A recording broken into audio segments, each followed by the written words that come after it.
यस भिडियोमा हामीले BBS third year foundation of financial सिस्टमको तेस्रो चैप्टर डिपोजिटरी फाइनेन्शियल इन्स्टिट्युसनको बारेमा पढ्न गइरहेका छौँ। निक्षेपमुखी वित्तीय संस्थाहरू। निक्षेपमुखी वित्तीय संस्थाहरू भनेको के हो? यस्तो वित्तीय संस्था जसले वित्त सुरक्षा र जम्मा गर्ने कार्य गर्दछ। यसमा के पर्छन्? सबै प्रकारको बैंकहरू पर्दछन् जसले निक्षेप जम्मा गर्ने कार्य गर्दछ।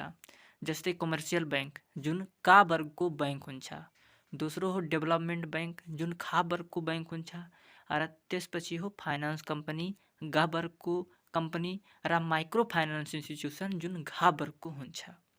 यो चाहिँ भुक्तानी चेक मार्फत गर्ने गर्छन्। यसले सर्वसाधारणबाट निक्षेप स्वीकार गर्नुपर्छ, व्यक्तिद्वारा, फार्मद्वारा र सरकारद्वारा। डिपोजिटरी इन्स्टिट्युसनले सेभिङ र टाइम डिपोजिट्स पनि गराउँछ। यो इन्स्टिट्युसनले चाहिँ कमाई कसरी गर्छ? लोन दिएर गर्छ, बिमा गरेर गर्छ, अन्य क्षेत्रमा लगानी गरेर गर्छ। यसबाहेक बहुमूल्य सम्पत्ति सुरक्षा राख्ने, ऋणपत्र जारी गर्ने, विदेशी मुद्रा सटही गर्ने, ग्यारेन्टी जारी गर्ने र धितोपत्र दलाल लगायत सेवा प्रदान गर्ने गर्दछ। अब हेर्नुस् निक्षेपमुखी संस्थाहरूको आधारभूत कार्यहरू। Fundamental function of depository institutions. तपाईँ आफै विचार गर्नुहोस्, डिपोजिटरी इन्स्टिट्युसन्सको बैंकहरूको के कार्य हुन सक्छ? तपाईँ जब बैंकमा जानुहुन्छ पैसा लिएर, त्यसले पहिला जम्मा गर्छन्, त्यो भयो डिपोजिटरी फङ्सन। कसैले लोन माग्न गयो भने त्यसलाई लोन दिन्छन्, लोन फङ्सन भयो। अब हेरौँ के काम गर्दछन् डिटेलमा। पहिला कार्य हो निक्षेपमुखी कार्यहरू। डिपोजिटरी फङ्सन हो पहिला। निक्षेप जम्मा गर्ने कार्य 3 प्रकारको खाता हुन्छ। पहिला त निक्षेप चाहिँ 3 प्रकारले जम्मा गर्ने गरिन्छ। पहिला हो डिमान्ड डिपोजिट। डिमान्ड डिपोजिट चाहिँ चल्ती खाता वा लेनदेन खाता हो। यस प्रकारको खाता चाहिँ व्यापारिक, फार्म, सरकार तथा गैर सरकारले खोलाउँछन्, किनभने उनीहरूलाई रोज पैसाको लेनदेन गर्नुपर्ने हुन्छ, जुन करेन्ट अकाउन्ट जसलाई पनि भनिन्छ। दोस्रो हो सेभिङ अकाउन्ट, बचत खाता।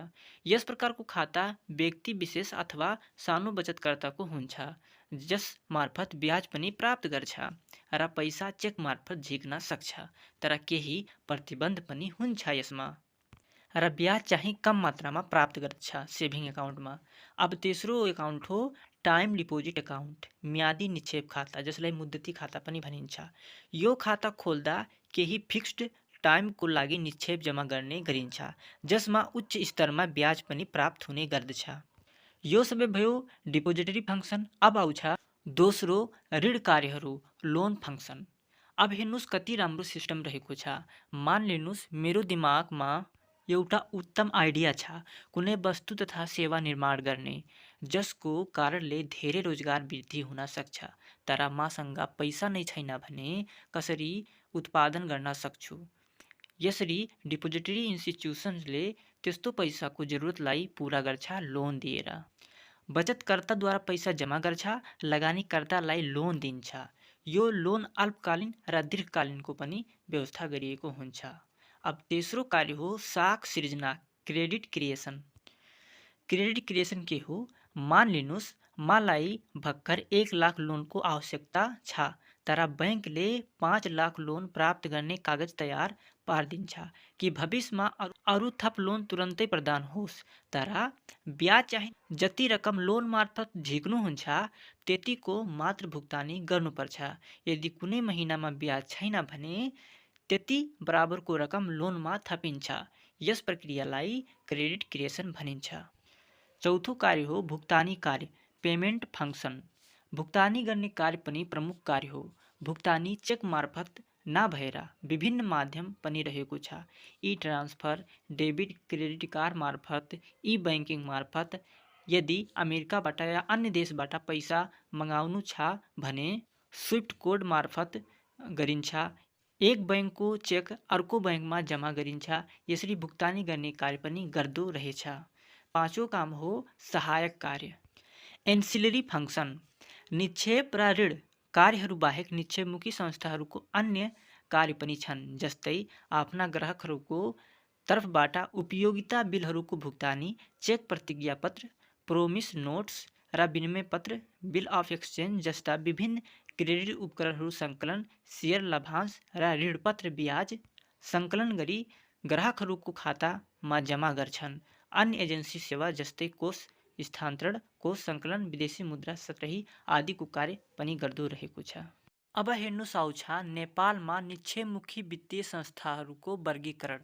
Classification of depository financial institution in नेपालमा चाहिँ डिपोजिटरी फाइनेन्सियल इन्स्टिट्युसन कति प्रकारको वर्गीकरण कसरी गरिएको छ। बैंक तथा वित्तीय संस्था ऐन 2017 BAFIA अनुसार निक्षेपमुखी वित्तीय संस्थालाई चुक्ता पुँजीका आधारमा 4 वर्गमा वर्गीकरण गरिएको छ। चुक्ता पुँजी भनेको कति पुँजीमा त्यो बैंक निर्माण भएको छ। पहिलो हो यसमा वाणिज्य बैंक, का वर्गको वित्तीय संस्था, कमर्सियल बैंक, क्लास ए फाइनेन्सियल इन्स्टिट्युसन्स। अब हेर्नुहोस् 8 अर्ब चुक्ता पुँजी बराबर भएको बैंकलाई वाणिज्य बैंक भनिन्छ। 8 अर्ब बराबरको चुक्ता पुँजी हुनुपर्छ, त्यसपछि मात्र त्यो वाणिज्य बैंक हुन सक्छ। नेपालमा वाणिज्य बैंक 26 वटा रहेका छन्। यसले डिमान्ड डिपोजिट, सेभिङ डिपोजिट र टाइम डिपोजिट जस्ता खाता खोल्छ। यसको कार्य चाहिँ निक्षेप जम्मा गर्ने र लोन दिने हो। यसबाहेक अन्य कार्य पनि छन्। विदेशी मुद्रा विनिमय र रेमिटान्स सेवा प्रदान गर्छ। सुरक्षित निक्षेप, लाकर सेवा र विदेशी विनिमय दर तथा बैंकिङ सम्बन्धी जानकारी उपलब्ध गराउँछ। दोस्रो बैंक हो डेभलपमेन्ट बैंक, जसलाई खा वर्गको वित्तीय संस्था भनिन्छ, विकास bank. Class B financial institution हो यो विकास बैंक। विकास बैंकको चुक्ता पुँजी 2 अर्ब 50 करोड रुपियाँ हुनुपर्छ। यसले BAFI हाइथिकेसन कर्जा बाहेक अन्य सबै प्रकारको कर्जा दिन्छ। 2069 अनुसारमा नेपाल राष्ट्र बैंकबाट मान्यता प्राप्त विकास बैंकको सङ्ख्या 17 वटा रहेको छ। यहाँ तेस्रो टाइप हो फाइनान्स कम्पनी, वित्त कम्पनी। वित्त कम्पनी गा वर्गको वित्तीय संस्था हो। जिल्लाको सङ्ख्याको आधारमा 2 वर्गमा बाँडिन्छ यसलाई। पहिला हो 80 करोडको चुक्ता पुँजी भएको र दोस्रो हो 40 करोडको चुक्ता पुँजी भएको। 4 देखि 7 जिल्लामा यदि त्यो फैलिएको छ भने 80 करोडको चुक्ता पुँजी हुनुपर्छ र 1 देखि 3 जिल्लामा यदि फैलिएको छ भने 40 करोडको चुक्ता पुँजी हुनुपर्छ। वित्त कम्पनीले पनि निक्षेप प्राप्त गर्छ। निक्षेप यसले पनि प्राप्त गर्छ, ऋण पनि दिन्छ यसले। समयमा बचत खाता पनि हुन्छ। मर्चेन्ट बैंकिङ कार्य पनि गर्छ। वित्त कम्पनीको सङ्ख्या पनि 17 रहेको छ। चौथो टाइप हो लघु वित्त वित्तीय संस्था। यसलाई घा वर्गको वित्तीय संस्था भनिन्छ। Micro finance financial institution class D. Nepal सरकारले वित्तीय सेवामा गरिब जनताको पहुँच अभिवृद्धि गर्न लघु वित्त वित्तीय संस्थालाई महत्त्वपूर्ण साधनको रूपमा लिएको छ। यसको न्यूनतम चुक्ता पुँजी 10 करोड हुन्छ। 1 देखि 3 जिल्लाको लागि यो 1 करोड चुक्ता पुँजी हुनुपर्छ र 4 देखि 10 जिल्लाको लागि 2 करोड चुक्ता पुँजी हुनुपर्छ। राष्ट्रिय स्तरमा यो चाहिँ 60 करोडको चुक्ता पुँजी हुनुपर्छ। लघु ऋण प्रदान गर्छ। संस्था वा विदेशी संस्थाहरूबाट ऋण वा अनुदान समेत प्राप्त गरी समाजका विपन्न वर्गहरूमा स्रोत परिचालन गर्छन् र उद्यमीलाई तालिम र सल्लाह प्रदान गर्ने गर्दछ। नेपाल राष्ट्र बैंकद्वारा मान्यता प्राप्त लघु वित्तको सङ्ख्या 65 वटा रहेको छ। अब हेर्नुहोस् आउँछ निक्षेपमुखी वित्तीय संस्थाहरूको प्रमुख वस्तुहरू। Major products of depository institutions. अब डिपोजिटरी इन्स्टिट्युसन्स जुन छन् त्यसको वस्तुहरू के हुन्, अर्थात् कुन कुन सेवाहरू प्रोभाइड गरिरहेको छ। पहिलो हो निक्षेप वस्तुहरू, अर्थात् निक्षेप जम्मा गर्ने गर्दछ, जसमा करेन्ट एकाउन्ट हुन्छ हैन, फेरि सेभिङ डिपोजिट हुन्छ र टाइम डिपोजिट हुन्छ, जुन पढिसक्यौँ। अब दोस्रो प्रोडक्ट हो loan product and other services. धितो ऋण, क्रेडिट कार्ड ऋण, अटोमोबाइल ऋण, दलाली सेवा, शैक्षिक कर्जा, व्यक्तिगत ऋण दिने गर्छ। ब्याज, आम्दानी, कमिसन र शुल्क आर्जन गर्दछ। र चाहिँ तेस्रो प्रोडक्ट हो विश्वव्यापी बैंकिङ सेवा, ग्लोबल बैंकिङ सर्भिस दिन्छ। विश्वव्यापी गतिविधिलाई पनि अन्जाम दिन्छ। पुँजी बजार र विदेशी मुद्रा विनिमय सेवा समावेश हुन्छ। विदेशी मुद्रा विनिमय सेवा पनि समावेश हुन्छ। विदेशबाट माल सामान निर्यात गर्दा लेटर अफ क्रेडिट जारी गर्छ। लेटर अफ क्रेडिट भनेको जापानबाट मान लिनुहोस् नेपालमा सामान मगाउनु छ भने जापानले बिना पैसा लिकन चाहिँ सामान दिँदैन। तर जुन व्यक्तिले मगाउँछ सामान त्यसको पनि डर हुन्छ कि यदि पैसा दिइहाले भने जापानले सामान दिएन भने मेरो पैसा डुब्छ। यसरी चाहिँ त्यो व्यक्ति चाहिँ बैंकमा जान्छ, एउटा लेटर अफ क्रेडिट जारी गर्छ कि यदि सामान पठाइदिन्छौ भने पैसा पेमेन्ट बैंकले नै गरिदिन्छ। बैंकले यो दावा गर्छ लेटर अफ क्रेडिटमा। यसरी उसले सामान पठाउँछ र बैंकले पैसालाई जम्मा गरिदिन्छ त्यो व्यक्तिलाई। यो हो लेटर अफ क्रेडिट जारी गर्छ। पुँजी बजार र विदेशी विनिमय सेवाहरूको सन्दर्भमा वाणिज्य बैंकहरूले दलाली सेवा वा डिलरको भूमिकाको रूपमा पनि खेल्न सक्छ। विदेशी विनिमय पनि गर्छ। अब हेर्नुस् आउँछ निक्षेपमुखी संस्थाका वित्तीय विवरणहरू, financial statements of depository institutions. Depository इन्स्टिट्युसनले के गतिविधि गर्यो, के नाफा नोक्सान रह्यो, त्यसको एउटा फाइनान्शियल स्टेटमेन्ट तयार गर्छ। निक्षेपमुखी संस्थाको कारोबार कस्तो भइरहेको छ, नाफा छ या नोक्सान छ, जोखिम कस्तो छ भन्ने कुराको मूल्याङ्कनको लागि विवरण तयार पार्छ। पहिला इन्कम स्टेटमेन्ट तयार गर्छ, क्यास फ्लो स्टेटमेन्ट तयार गर्छ, कति खर्च भयो, कति कर्जा छ, सबै कुराको वितरण फेरि ब्यालेन्स सिटमा तयार पार्छ। त्रैमासिक रूपमा 4 महिनामा एक पटक ब्यालेन्स सिट तयार पारी दैनिक पत्रिकामा प्रकाशन पनि गर्नुपर्ने हुन्छ। त्यसपछि वर्षको आखिरमा पनि एउटा फाइनल ब्यालेन्स सिट तयार पारिन्छ फाइनल आउटपुट लिनको लागि। यसलाई पनि सार्वजनिक गर्नुपर्ने हुन्छ। हेर्न सक्नुहुन्छ यो नै हो ब्यालेन्स सिट। अब यसको एसेटको बारेमा, यसको लायबिलिटीको बारेमा र यसको इक्विटीको बारेमा एउटाको बारेमा डिटेल रूपमा पढ्न गइरहेको छु। पहिला कुरा गरौँ बैंकका सम्पत्ति, बैंक एसेटहरू के हुन्। यसलाई 16 उपशीर्षकमा वर्गीकरण गरिएको छ। पहिला बैंक एसेट हो नगद तथा नगद Sarah, cash and cash equivalent. जुन बैंकको चुक्ता पुँजी हुन्छ त्यसलाई क्यास एन्ड क्यास इक्विभेलेन्ट भनिन्छ।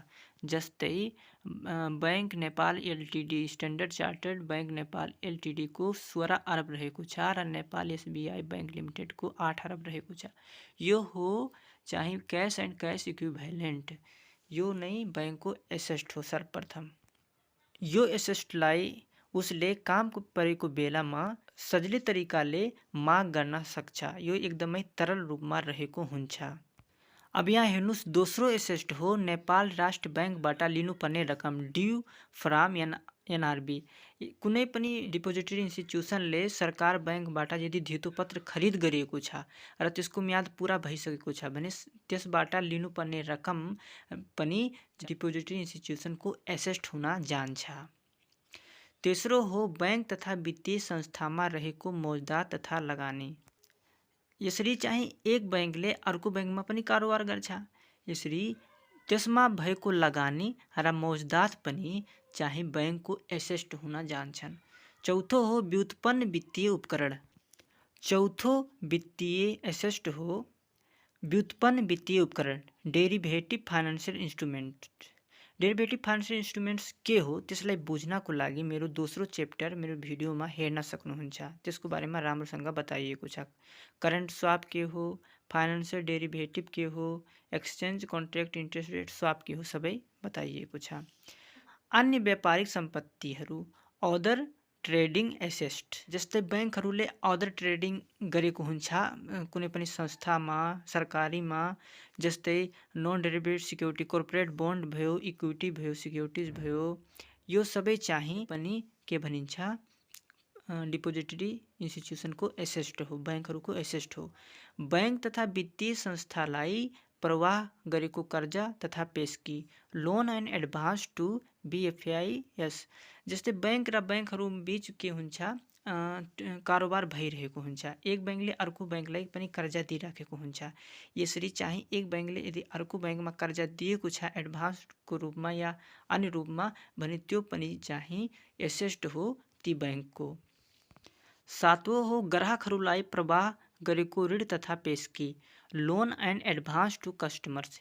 यदि कस्टमर्सलाई व्यक्तिगतलाई पनि लोन दिएको छ पेशकी दिएको छ भने त्यो पनि बैंकको एसेट हो। 8 नम्बर हो लगानी प्रतिभूति। यदि कुनै पनि सिक्युरिटिजमा लगानी गरिएको छ सेयरमा इक्विटीमा भने त्यो पनि बैंकको के हो एसेट हो। 9 नम्बरमा हो चालू कर सम्पत्ति करेन्ट ट्याक्स एसेट। यदि एडभान्स रूपमा बैंकले कार्यालय आगामी रूपमा कर्ज बुझाएको छ भने त्यो पनि त्यसको एसेट हो। 10 नम्बर हो सहायक कम्पनीमा लगानी। 10 नम्बरमा रहेको छ सहायक कम्पनीमा लगानी इन्भेस्टमेन्ट इन सब्सिडाइरिज। यदि अन्य कम्पनीमा बैंकले लगानी गरेको छ भने त्यो पनि बैंकको एसेट हो। 11 नम्बर हो सम्बद्ध कम्पनीमा लगानी। बैंकहरूले अन्य संस्थाहरूमा पनि लगानी गर्न सक्छ जसको वित्तीय सञ्चालन नीतिहरूमा बैंक नियन्त्रण गर्दैन। त्यस्तो संस्थाहरूलाई सम्बद्ध कम्पनी एसोसिएट भनिन्छ। लगानी सम्पत्ति इन्भेस्टमेन्ट प्रोपर्टिज। बैंकहरूले सम्पत्ति र उपकरणहरूमा पनि लगानी गरिएको हुन्छ त्यो पनि के हो बैंकको एसेट हो। यसरी चाहिँ 13 हो सम्पत्ति र उपकरण प्रोपर्टी एन्ड इक्विपमेन्ट। 14 हो ख्याति र अमूर्त सम्पत्ति र 15 नम्बरमा स्थगन कर सम्पत्ति। 16 नम्बर हो अन्य सम्पत्ति। एसेट पछि अब आउँछ लायबिलिटी। बैंकहरूको लायबिलिटी के हो ड्यू टु FBIS को पैसा बाँकी रहेको छ यति त्यो हो त्यसको लायबिलिटी दिनुपर्ने। ड्यू टु NRB को पनि यति बाँकी रहेको छ। Derivative financial instruments.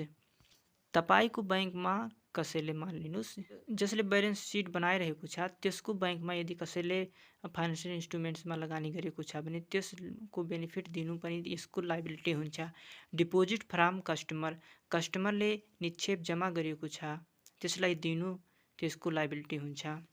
ब्रोइङ सापट्टी।